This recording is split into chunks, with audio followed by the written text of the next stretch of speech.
Today I have a real good video for you. I stumbled upon this person's page by accident through a video on Facebook. And I'm talking about Brock Ashby. So yeah, Brock Ashby, right? I stumbled upon this video and I was blown away by the way he handled this. This is some information that the entire world needs to be aware of. So this is the video here.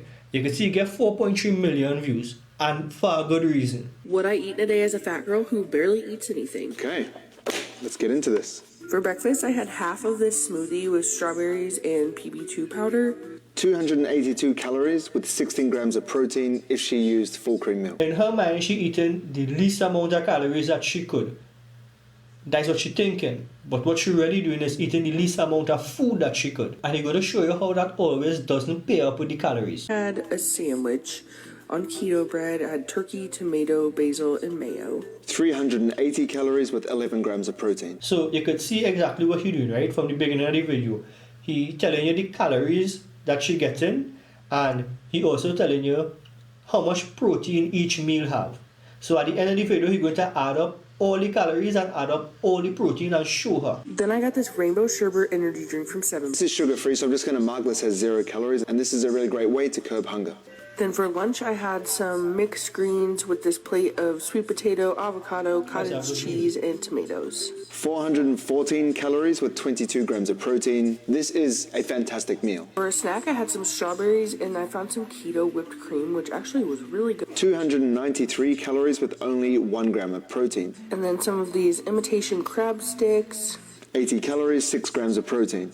A little trail mix, and a sugar-free Russell Stover's Pecan Delight. 224 calories plus 12 grams of protein. So far you can see that she's trying to do if it fits your macros by not checking macros. So what she think is the volume of food that she accustomed eating are just going to cut it down, and are going to drastically cut down the amount of calories are getting in. And yes, that's true. That is true. When you do that, you're going to cut down the amount of calories overall that you get. But what you're not looking at are the calories that you are consuming and how much you're supposed to be getting. Now, look at what she's going to do here, right? For the last meal, let me take a look at what she's going to do. Then I went on a hunt for a Lonnie Witch's brew, and I found them. So I had to add some caramel and a shot of whipped cream for funsies. 215 calories and only 1 gram of protein. This could have just been 15 calories because of the Witch's brew, but with the added caramel and whipped cream, that took it up. Like I was saying, if you just had the drink alone, you would have a low amount of calories, you would have been satiated, and you would have get the craving that you wanted. Why did you go ahead and add caramel into that? Just like the video that Brock making, right? This is not to demean or to discourage this person. This is to make a comparison between how people confuse less food for less calories, when actually your food choices play a big role in that. And for dinner, I had a grilled cheese burrito from Taco Bell. This was so greasy, but it was so good. 710 calories and 710 calories for one burrito. I mean, it have a nice amount of protein, right? You could see it here. 25 grams of protein. Have a nice amount of protein, but 710 calories for one burrito. I myself would eat about 4 burritos. So, food choices play a big part. and 25 grams of protein. Approximately, this is 2,596 calories with 90 grams of protein. 2,600 calories with only 90 grams of protein. Out of the 2,600 calories that you consume that day, only 360 calories out of that was protein. That's not even a quarter of the calories that you consume. I looked at Auntie Kale's Instagram and she's trying to lose weight at the moment. And awesomely, she's gone from 335 down to 250. So she's... Jeez, that's amazing. That is absolutely amazing. And we gotta give her props to that. That is a fantastic job. And this is where fine-tuning comes in, right? From here, I'm not saying that it's happening right now, but from here, it's going to become harder to lose weight. You're going to start to stall a little more often, and you might have to get your movement up to burn more calories or consume less calories. This is where the fine-tuning comes in. So all you need to do basically right now, even with the 2,600 calories that you gain, is manage your macronutrients properly, get some more protein. She's lost 85 pounds. I have no idea what her calories should be. I don't know how physically active she is, how tall she is, if she's lifting weights or if she's not. But one thing I would suggest is trying to get protein from 90 grams, which is relatively low, up to 160 grams of protein, which would be 1.6 grams per kilo of body weight of her target body weight, which is 235 pounds for now. If you're almost eating 2,600 calories per day, I definitely wouldn't say you're barely eating anything, and that's a common misconception people have. So again, you could see exactly what most trainers and nutritionists, dietitians talk to you about. Yes, you can have the flexibility. Having the flexibility is part of life. It's good for your mental health. It's good for being able to socialize with your friends, with family, with everything, right? At the same time, if it fits your macros, doesn't mean just eat what you want all the time, for all meals, all day. If it fits your macros, basically means that you can have something that you're craving within your macronutrient ratio. That basically means all your meals really carby, Burger King, pizza, KFC, but it doesn't mean that you can't have these things if it could fit into your macronutrient. You want a good balance of whole foods in your diet.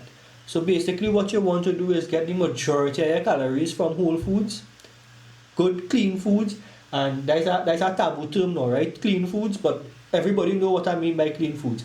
Micronutrient dense foods. Foods that will give you more bang for your buck. Now, the one burrito that she had, it cost her 700 plus calories. The meal she had with the sweet potato and all the other vegetables together with the protein source, that was 22 grams of protein also.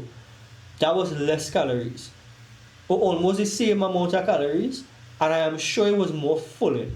It might not be more satiating for the brain feel, for that wanting feeling that you have like in a burrito, and I understand that is kicking. But you can fit that burrito into your calories, into your macronutrients. Like Brock was saying, what you need to do is focus on getting your protein up. I would say, as he was saying, 1.6 grams per kilogram of body weight. Studies suggested that we actually underreport our calories from anywhere between 16 to 47%. So you could literally think you're having 2,000 calories, but eating all the way up to 3,000 calories. And that could be the difference between losing weight and actually gaining weight. In addition to that, right? In addition to overestimating calories, a lot of us overestimate portion sizes. If you go to the back of your peanut butter container right now and read the nutrition facts, right? You'll see that they say 1 teaspoon or 1 tablespoon, and they will give you the value for it. But if you look at the brackets, you'll see that they say approximately 28 grams. How much of us actually weigh our peanut butter and just not take it out of the container with a tablespoon and be like, yeah, that is it. That is a tablespoon. And I challenge you to weigh that tablespoon. Take out your normal tablespoon. If you don't weigh your peanut butter, take your normal spoon that you take your peanut butter and you average, this is the tablespoon or this is the teaspoon, and weigh it and see how much more or how much less you're getting. This is exactly what I wanted to show you. This was an amazing video, well put together, and Brock actually showed how people underestimate the calories that they consume and how they confabulate between less food and equate that to less calories. That is not always the case, and your food choices have a big part to play in that. If you want to lose weight, the most important thing you have to focus on, and people just say that you're hyper focusing on protein, but the reason that trainers hyper focus on protein is because the majority of people overestimate the amount of protein that they get and they don't get enough protein in. So that is why people like to over exaggerate on you had to make sure and get your protein and you had to make sure and get your protein. The average person don't get enough protein in. That is where that comes from. Like you saw from the video, she just needs to get her protein up to over 150 grams and it will balance off the rest of macronutrients. It will keep her feeling more satiated. So that is basically it. Hopefully you like this style of video where we could take somebody as a case study and use their experience as a teaching point or as learning experience. So I hope you enjoyed this, and if you're not already following Brock, go ahead and give him a follow because the man have amazing information, real good videos. You could see here a big list of just videos for you to learn from. So go follow Brock. Check out the library, give him a like, amazing information. I'll see everybody next on this Mong Dal. Later.